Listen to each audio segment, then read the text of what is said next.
Hi everybody, welcome to Live with Chaudhry. It's the last day of CPHI, but I'm delighted to be catching up with my good friend Thomas Fricke, who is Commercial Director for Pharma for IMA Group. And we're going to learn a bit more about IMA Group, specifically the Pharma Processing and Packaging Division, and learn more about what they've been talking to visitors about this week at CPHI. So first of all, Thomas, it's lovely to see you, my friend. How are you?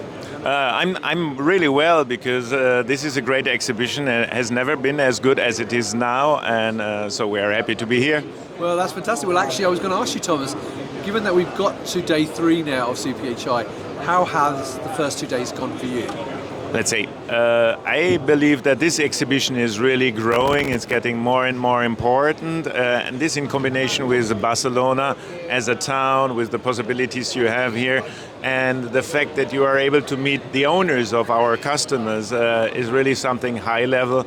It's a little bit opposite to the other exhibitions. We are not sitting here and waiting for our customers. We are going to their booths, and here is just a small booth just to have, let's say, our backup island and to show one machine, which is directly behind me. But very good exhibition, I have to say. Fantastic. Now, obviously, you are responsible for the pharma processing and packaging part of the business. But obviously, can you give viewers who are not familiar with IMA Group a very top-line overview of the business and what it comprises of, and then we can talk more about pharma processing and packaging. Okay, what we are representing here is the pharma group of the pharma part of the IMA Group. The IMA Group itself is mostly family-owned from the family Vaki, so more than 55% in the family. Now we have a new shareholder from the United States inside BDT. I think it was in the press, it was quite famous. But our group has, let's say, a 2 billion euro turnover with 7,000 people, and nearly the half is pharma. So pharma was always our solid and starting food together with the tea and coffee business.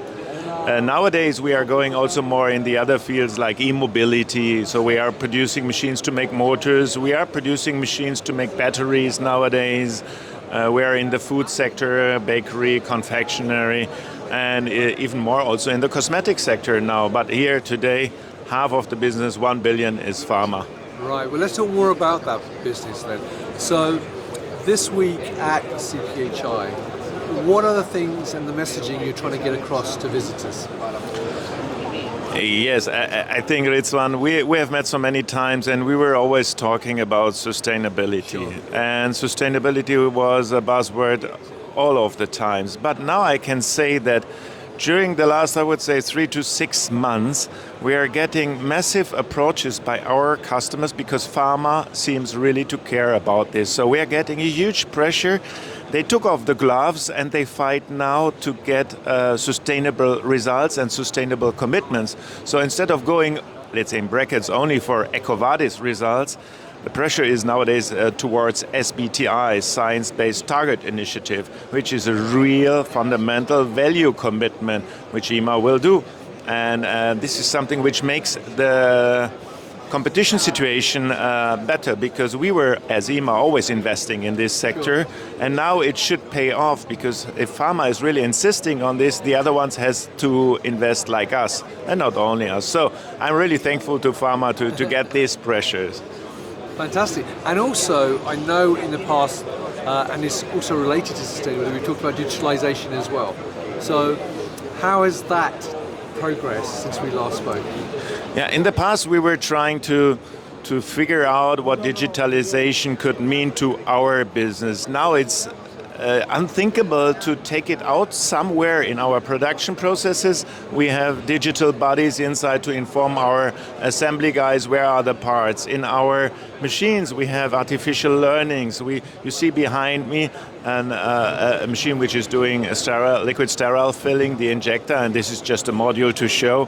And by integrating digital products about self-learning programs and self-checking, the machines are getting really much more sensitive. Also, in some cases, much more sustainable, because we are able to reduce energy consumption, we are able to reduce, for example, in washing machines, water consumption, and this is something where we are using the digital tools.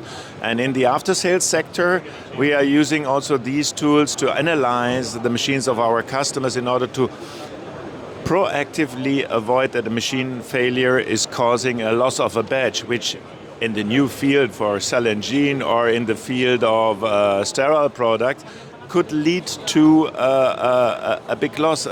A vial in cell and gene therapy products could cost between 1,000 and 15,000 euros. So we have to avoid that there could be a problem.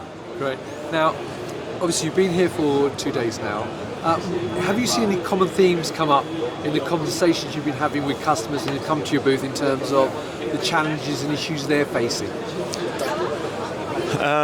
What they are facing are issues related to the fact that for some new therapies like cell and gene, there is no real chance to adapt existing machines to the purpose of what they want to have, because they want to have small batches, high flexibility, but it doesn't mean necessarily that a small machine is good enough. It needs to be a small, intelligent machine with all the controls. So we have to develop something new for small batches. Then we need to face the fact that our customers are having less and less technicians. So we are building machines with automated adjustments. Again, digitalization. So we are doing all the changeover procedures with motors, sensors, position control, measurements, and things like that. So nowadays a machine is adjusting itself. You will see all the things moving. It's like a ghost using the screws, and then the machine is set up. You just need to change 1 or 2 parts, and this takes you less than 5 minutes. But it's an investment, but people are doing these investments because they have less and less people. And let's say having less people and less, let's say, trained and educated people is a big problem nowadays. Right. Well, actually, that leads very nicely to my next question, which is looking forward. What can we expect to see from IMA going forward now for the rest of this year and into next year? You will see for sure in the next, let's say, upcoming exhibitions like the one in New York, the INTERPHEX in New York, where we will show the first cell and gene machine on the booth, and in ACHEMA we will show the same. Also, these new self-adjusting machines will be shown there. But let's say the kick of it is to put all of them together in a line, in a production line, and to anticipate from the beginning with digital twins or with rendering, with let's say kind of modeling of the process, that we as IMA can supply a complete system. And this is what you can expect from IMA. A system supplier with the all-in-one pharma strategy, and luckily we in the IMA Group in pharma, we have really all the machines. And I can anticipate that we will continue to grow.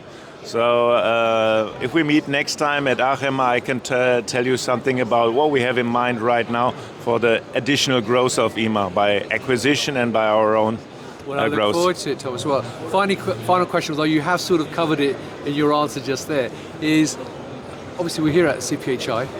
There's other manufacturers here as well. Why should people work with IMA?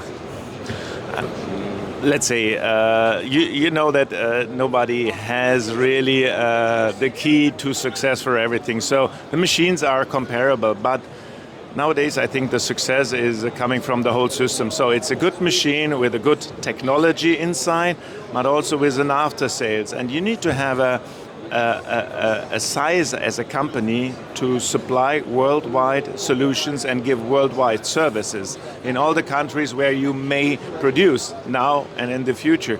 And with the growth and the size of IMA, also with the new investor inside, which has, let's say, also a packaging company within his group, when we are partnering there is nobody close to us from a size point of view, which doesn't mean that we are going for the not going for the small customers, because they are a reminder.